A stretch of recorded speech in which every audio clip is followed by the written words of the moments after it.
5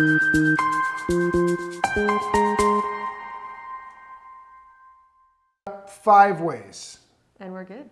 5 ways to make 2017 your breakthrough year. This is number 5. If you're watching us live, give us a little love. Let us know you're still here. You're excited for number 5 because it's your favorite one. It is my favorite one. All right, so it's essential. It is understanding versus relating. Yeah. Okay, now let me just do this in a relationship way. No. Yes. Okay. Now, and then you're going to build it in other ways. Okay, because remember this whole 5-part is about the 5 ways to make 2017 your breakthrough year, right? Yeah. And we are not qualifying for you what the breakthrough is. Is it in your relationship? Yeah. Is it in your self-love? Is it in your business? Mm-hmm. Is it in your fitness? Is it in your entire life? Right. All we know is that these are the 5 things that are going to help get you there. Right. So from a relationship perspective, and I'll be very brief with this because I want to give you the bulk of the time here. You had old stories before we got together in a relationship. And they were based on relationships at large, correct? And communication. Yes. I had old stories before we got into a relationship, and my stories were based on primarily money and business. That's right. Correct? So we were doing great in business, but it wouldn't stop me from stressing, worrying, and basically predicting doomsday, that we were about to have financial ruin. To which you would be like, what the fuck are you talking about? Kind of. Like, honestly, nothing is wrong. I don't even, what do you mean? I don't get it. I don't understand. So then I would just elevate I'd be like, well, Carrie, da da da da da. And she'd be like, da da da. And I'd be like, blah, blah, blah. That's what it sounded like for the most part. Blah, blah, blah, blah. That's because we weren't driving. Now, that's business and money. We have a great relationship, and we always have had.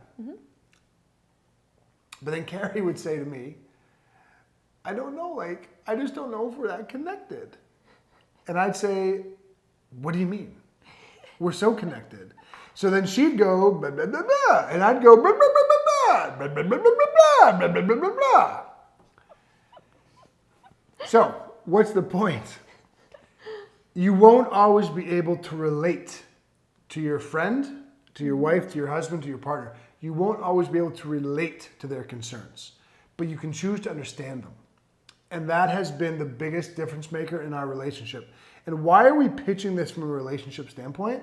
Because for our money, relationships are the key to success in everything. Yeah. That does not mean marriages. I mean, it can mean marriages, but relationships. Yeah. Your business partnerships, your spouse, your friends, your kids. When relationships are solid, you have this foundation of this most nourishing soil possible from which everything grows with ease. Yeah. So the biggest challenge in relationships is thinking you have to relate to everything, and when you don't, you end up escalating a conflict. I still can't relate to when Carrie has challenges insofar as like communication. Yep. I'm a natural communicator. And she still you can't relate when I get strained about money because it's the stupidest thing in the world to get strained about. And I can rationalize that, but I still get strained about it sometimes. But we've learned how to understand each other, and that is the biggest difference. Yeah, absolutely. I'm actually going to continue that on a little bit from a relationship standpoint because you covered the bases beautifully, I think, there. I think that I really believe firmly that in relationships, this is the one pinnacle thing that every relationship should work on to better it. Agreed. So I'm using the term relationship, and I want you to carry that in the context of whatever that means to you. Maybe it's a love relationship, maybe it's a business relationship, maybe it's a friendship, maybe it's your relationship with your parents. Yes. It really doesn't matter what relationship we're in because the conflict arises in this particular area so often. So, but for the purpose of the story or the explanation I'm going to give, I'm going to reference a love relationship. Okay. Yeah, sure. So you come into a relationship with someone, you fall in love, you decide to get together. And you expect it to be bliss. And we do. We expect it to be bliss. We expect not have to do the work to create the relationship, right? But the problem is that you are both coming in as individuals with a past. Yeah. And it's not, I hate this whole past baggage term. Like, why do we have to label it with a negative term to make it seem like now you have past baggage, it's heavy. We're setting ourselves up for an experience that's going to be negative. Yeah. Versus accepting the fact that we're coming into relationships and we both have unconscious stories that to us make sense. Or when I say make sense, we're rationalizing them, right? Yes. We all have a part of ourselves that we feel not good enough in. Right. So maybe it's not good enough in business, maybe it's not good enough in health, maybe it's not good enough in relationships, but we all have that. And when we are trying to relate to people, what we're doing is we are making the assumption that everybody is going to be the same as us.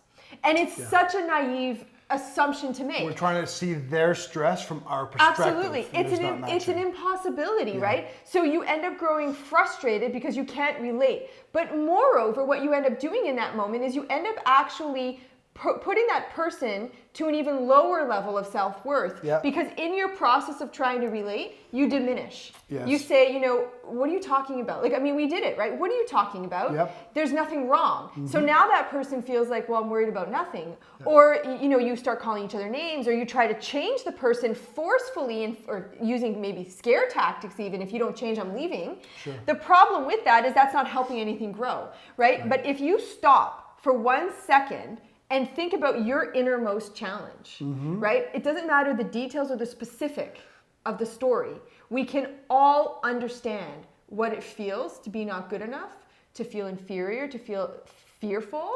We can all understand that. Take that and apply it to the person in front of you. Then you're able to find compassion to understand. And then we can do all of the above. Talk and communicate and so on and so forth. Precisely. If you're watching us live right now, give us a little love if that resonated with you. Lisa Arsenault, beautiful comment. Same with Michelle Adams. So why is this a crucial part of ways of making 2017 your breakthrough year? Okay, so let me be frank and blunt. I think too many parents who have teenagers forgot what it was like to be teenagers.